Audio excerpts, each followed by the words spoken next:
Bonjour, bon jeudi à tous, madame, messieurs. La presse, vous la trouverez donc en kiosque ce matin. La nouvelle expression parle de Gabou ou Azizi. Silence sur les coupables, c'est le titre proposé par le tabloïd. Le même journal fait savoir qu'au moins une dizaine de crimes odieux ont d'ailleurs secoué le Cameroun ces derniers mois. À chaque fois, le pays donnait l'impression d'être traversé par un violent orage. Puis, plus rien, c'est ce que le journal propose ce matin, page 3. Le même journal parle également de meurtre de Kribi. L'enquête dans l'impasse, tué le 25 juillet 2020. Lydienne Solange Tabac sera inhumée le 29 août prochain, alors que la famille ne sait toujours rien de ce qui est donc arrivé à leur fille. C'est en page 2 de la nouvelle expression de ce matin. Le même journal parle également de régions anglophones, péril sur des quincailleries. C'est en principe, d'ailleurs à cause notamment de la restriction des achats de machettes et de fer à béton, dans le but notamment de combattre l'insécurité. On peut lire tout cela également en page 3 du journal ce matin. Le même journal parlait aussi de Covid-19. Poutine, héros de l'Afrique. Certains pays africains, comme d'ailleurs le Kenya, ont montré leur intérêt pour le vaccin contre le Covid-19 annoncé par le Kremlin. C'est ce qu'on lit en page 8 du journal La Nouvelle Expression ce matin. Et puis on parle du Covid-19 également. 1000 taximens donc sensibilisés. L'acte est donc de l'association For All qui a lancé une campagne de sensibilisation de masse dans la ville de Yaoundé. On peut découvrir tout cela également dans le journal. Le Messager de ce matin parle de l'affaire chantier naval avec les dessous d'un règlement de compte. C'est le titre proposé par le journal. Victime d'une accusation fondée sur le mensonge, certains cadres croupissent donc dans les geôles, attendant en vain d'en être extirpés pour présenter leur défense. C'est le journal qui le dit en page 4 de ce numéro. Et puis Jean-Michel Nietzsche, le Mali parle au Cameroun. On découvre en page 2 du journal Le Messager. Le même Messager parle également des crises anglophones avec le pouvoir. Crie donc son ras-le-bol aux États-Unis. Une manifestation publique autorisée a eu lieu hier devant la représentation diplomatique à Yaoundé. C'est ce qu'on découvre également en page 4 du journal Le Messager de ce matin. L'autre journal disponible en kiosque, c'est le quotidien Le Jour qui parle d'éducation. Quelle école en 2020 et 2021, c'est une question que se pose le tabloïd. Le ministère des enseignements secondaires envisage donc des cours à mi-temps. C'est ce qu'on lit en page 4. On découvre également autre chose. Il faut sauver Marthe Zambo. C'est un SOS d'ailleurs que l'on lit également dans le journal Le Jour de ce matin. Le journal a d'autres informations également. Et puis Émergence parle de toute autre chose. Éducation aussi, peut-être avec autre chose également dans le nord-ouest et sud-ouest. Les quincailleries en péril. Et puis on parle d'éducation. Plus de 200 enseignants sans salaire depuis 3 ans. C'est le journal qui le dit. Donc, les témoins à charge pleuvent, bien entendu. Les témoignages à charge pleuvent. C'est le journal qui le dit en page 5. On parle également du nord-ouest, également le nord aussi, avec la prévalence du paludisme en hausse dans cette partie du pays. C'est dans le journal. Disponible en kiosque ce matin. Eau potable camoite perturbe notamment les Camerounais. C'est ce que le journal donne également comme information dans le numéro émergence de ce matin. On peut lire aussi le journal Le Financier d'Afrique qui parle de politique monétaire. La BEAC injecte 50 milliards de francs CFA en plus dans les banques.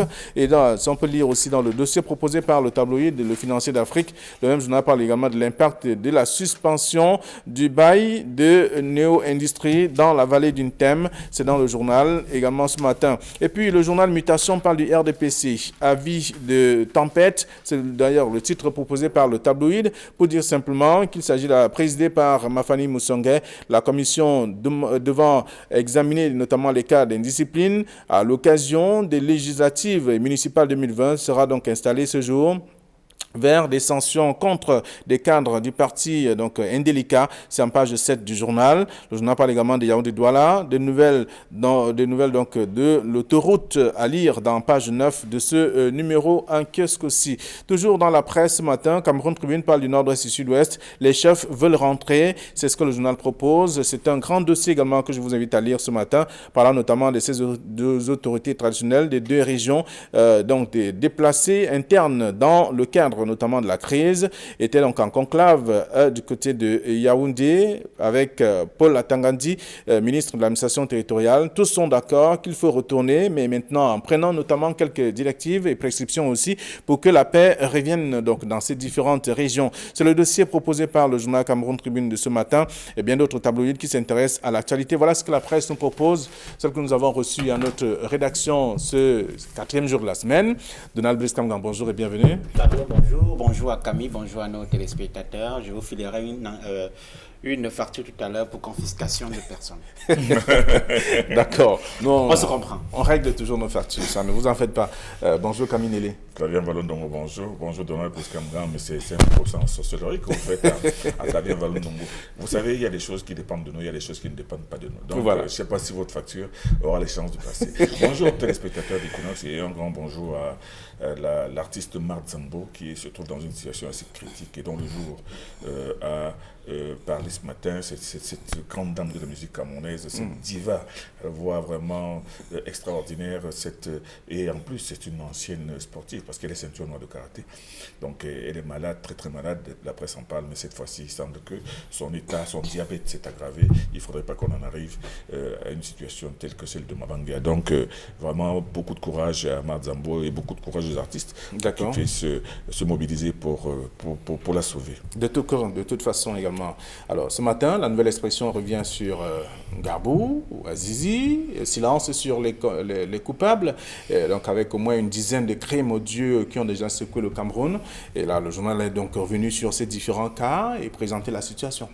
Oui, la nouvelle expression ce matin questionne ces crimes qui ont eu lieu au Cameroun il y a environ 2-3 ans pour certains, et met en avant le cas de notre confrère Samuel Ouazizi qui est décédé à Yaoundé dans des circonstances hautement controversées, mais également le tragique drame de Gbagbo dans le département du Ndongamantoum dans le nord-ouest.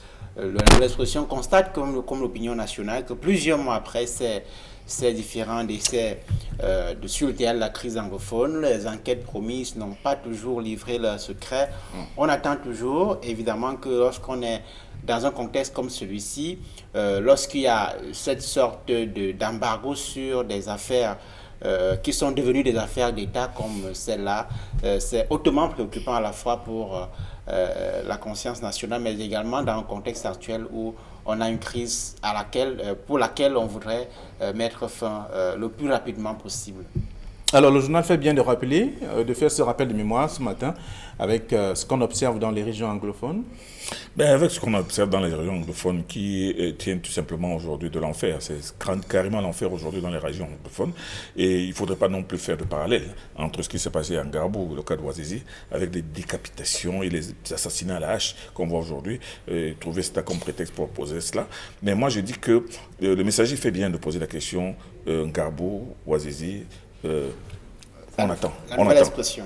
La nouvelle expression, pardon. On attend effectivement. Le chef de l'État a instruit une enquête pour Gbagbo. Le dossier Ouazizi, pour lequel et la presse et même les autorités militaires se posent encore des questions, ça aussi, il y a une commission d'enquête qui a été créée. Bon, on attend la suite. Il est vrai que le rôle de la presse aussi, c'est de se poser cette question. Qu'est-ce qu'il en est? Où en est-on? Mais pas de mettre non plus le feu aux trousses des enquêteurs pour leur dire faites vite, nous on attend la suite. Donc ce sont des dossiers qui sont en instance. C'est pas ce que la nouvelle expression fait ou alors l'impression que la nouvelle expression donne? Non, la nouvelle expression dit silence sur les coupables. Mais ça veut dire que, moi ce que je veux dire, c'est qu'il y a une commission d'enquête qui a été créée, il y a des commissions d'enquête, il y a maintenant certainement des coupables qui ont été identifiés, puisque dans le cas de Gbagbo par exemple, il y a des personnes qui ont été identifiées et traduites devant un tribunal militaire, vous le savez très bien. Bon maintenant, où en est la procédure? C'est cela. Ce n'est pas un silence, c'est peut-être que c'est en train de suivre son cours pour qu'on nous donne des résultats, encore que généralement, on ne donne pas toujours les résultats à temps. Mais, toujours est-il que le problème de Gbagbo, il y a des personnes, des militaires qui ont été impliqués, qui ont été inculpés, qui ont été traduits devant le tribunal militaire. Maintenant, pour le cas Ouazizi, on attend. Moi, je pense que c'est le moins qu'on puisse faire. Mais la nouvelle expression, en disant silence sur les coupables, c'est comme si les coupables étaient déjà identifiés et qu'on se taisait. Non, il y a des enquêtes, on verra ce que ça va donner. Silence sur les coupables, c'est pour savoir qui sont les véritables coupables ou qu'est-ce qu'on fait dans de ces coupables, justement. C'est ce que je vous invite à lire dans le journal. Oui, le simple fait de dire peut-être c'est ça qui pose même des problèmes au fond. Parce que la presse a un travail de veille sur les affaires publiques. La presse a un travail de contrepoids par rapport à la gestion de la cité. Et il y a une expérience qui est connue au Cameroun, les expériences malheureusement qui ne nous montrent pas une volonté politique de faire la lumière sur des scandales qui peuvent survenir, sur des décès, sur des crimes crapuleux, controversés. Vous avez les affaires qui sont encore pendant devant la justice depuis de nombreuses années. On peut citer les crimes rituels de Mimboman et plein d'autres dossiers comme ça pour lesquels le gouvernement n'a jamais apporté toute la lumière qui aurait été nécessaire. Mais le travail que fait ce matin la Nouvelle Expression a une double importance. D'abord, c'est un travail de veille, comme je l'ai dit, mais également un travail d'alerte pour les pouvoirs publics. Parce que sur le terrain de la crise anglophone aujourd'hui, les actes qui visent de façon volontaire ou pas, qui pourraient avoir comme impact psychologique pour les populations, le sentiment d'être exclu ou alors de ne pas être traité comme une composante essentielle de la nation, pourrait être perçu comme des actes de stigmatisation et justement des décès comme ceux-ci, comme celui de Samuel Ouazizi qui est un journaliste, un acteur dans la société civile, les décès comme ceux de Ngarbou. Si la lumière n'est pas faite sur des crimes comme cela, évidemment que ça alimente un sentiment de rejet, un sentiment de rejet, de stigmatisation qui est déjà assez ancré au sein de la communauté anglophone. D'accord. Alors, je vous invite à lire la Nouvelle Expression ce matin qui parle du silence sur les coupables, parlant de quelques cas également, Ngarbou et Ouazizi en même temps, donc plusieurs cas enregistrés dans les régions en crise. On va lire également autre chose dans la presse. Le quotidien Le Jour parle d'éducation. Quelle école en 2020 et 2021? Ça reste une question. Oui, le ministère des Enseignements secondaires a indiqué son intention d'instaurer ce qu'on appelle l'école avec mi-temps. Certains viennent le matin, d'autres viennent le soir. Quels sont les objectifs de cette réforme qui est envisagée? On sait que l'année qui vient de s'achever était une année très bouleversée, avec une pause entre guillemets forcée à raison de la pandémie du Covid-19. Ce sont des propositions de réformes qui sont sur la table. La mise en œuvre, la faisabilité de telles mesures se pose. On sait qu'il y a un certain nombre d'acteurs du secteur éducatif qui appellent à la réforme du système scolaire, notamment des horaires de cours, ainsi de suite. On attend bien de voir, il faudra gérer cela avec les questions de saison, avec la question des effectifs dans les salles de classe. C'est un ensemble de conditions qu'il faut réunir pour appliquer cette réforme qui est envisagée. D'accord. Alors, Kamine, est-ce qu'on ne revient pas à l'ancien système? Vous savez quand même qu'il y avait un système de mi-temps. À l'époque, on partait de la maison à 7h, on revenait à 12h, il y avait une pause et on revenait à 14h, quelque chose comme ça. Toutes les éventualités sont en train d'être examinées, mais il faut reconnaître que le Covid a tout bouleversé à travers le monde. Je vous ai dit, regardez les matchs de football, une demi-finale de Champions League avec 0 personne sur le terrain, ça veut dire qu'il y a quelque chose de sérieux. Au Cameroun, ce même Covid est en train de bouleverser énormément de choses, et forcément pas bouleverser l'école. Vous avez vu dans quelles conditions les élèves ont composé, que ce soit le concours d'entrée en 6e, le CP, le BPC ou le baccalauréat.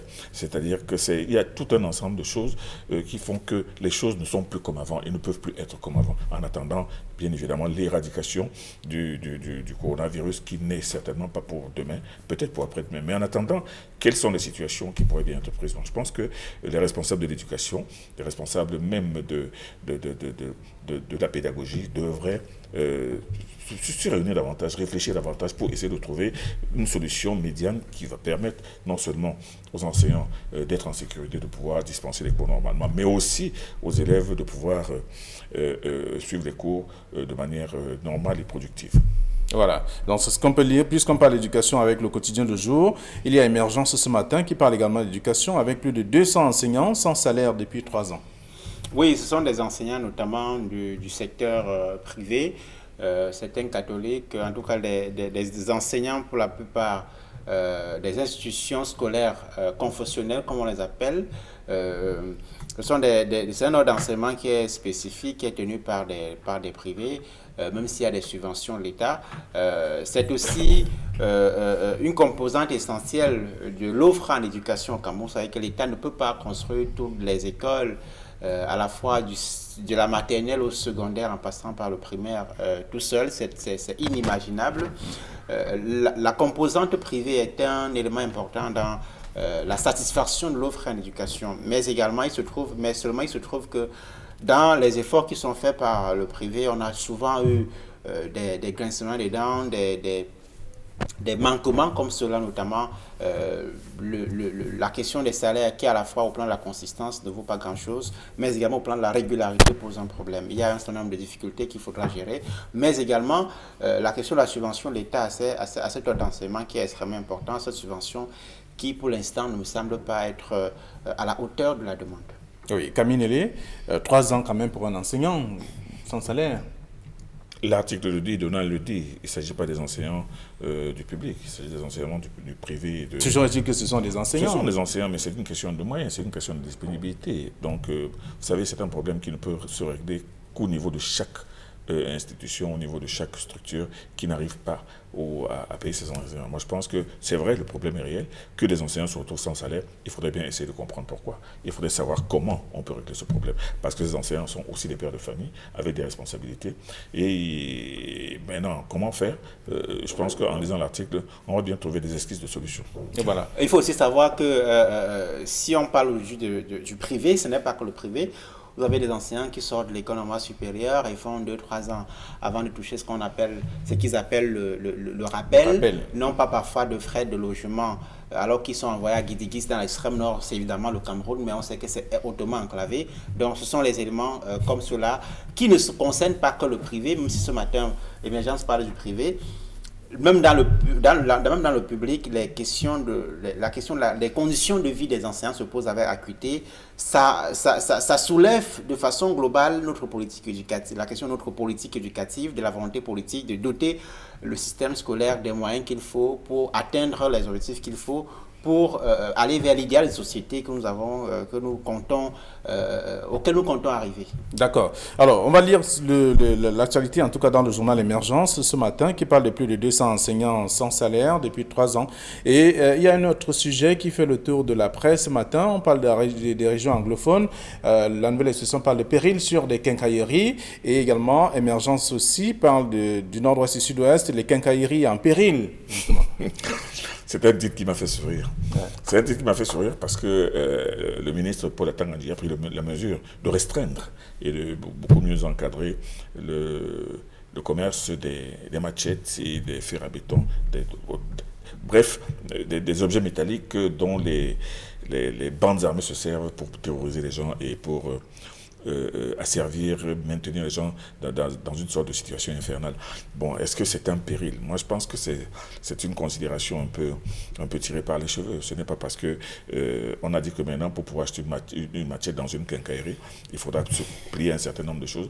Mais moi, je pense que le ministre de l'administration territoriale, en prenant cette décision, c'est tout simplement rappeler la situation du Rwanda, où tous les assassinats, vous vous souvenez très bien, se faisaient à la machette. Ce n'est pas tous les assassins, tous les meurtriers qui avaient la possibilité d'avoir une arme ou un fusil, mais c'était la machette. Et moi, je pense qu'en prenant cette mesure, en disant que, bon, maintenant, même pour acheter une machette, il faut faire attention, il faut essayer de comprendre. Je ne pense pas que ce soit une menace qui va faire que les quincailleries ne vendent pas que des machettes. Moi, je crois que c'est un titre un peu tiré par les cheveux. Donald Brice?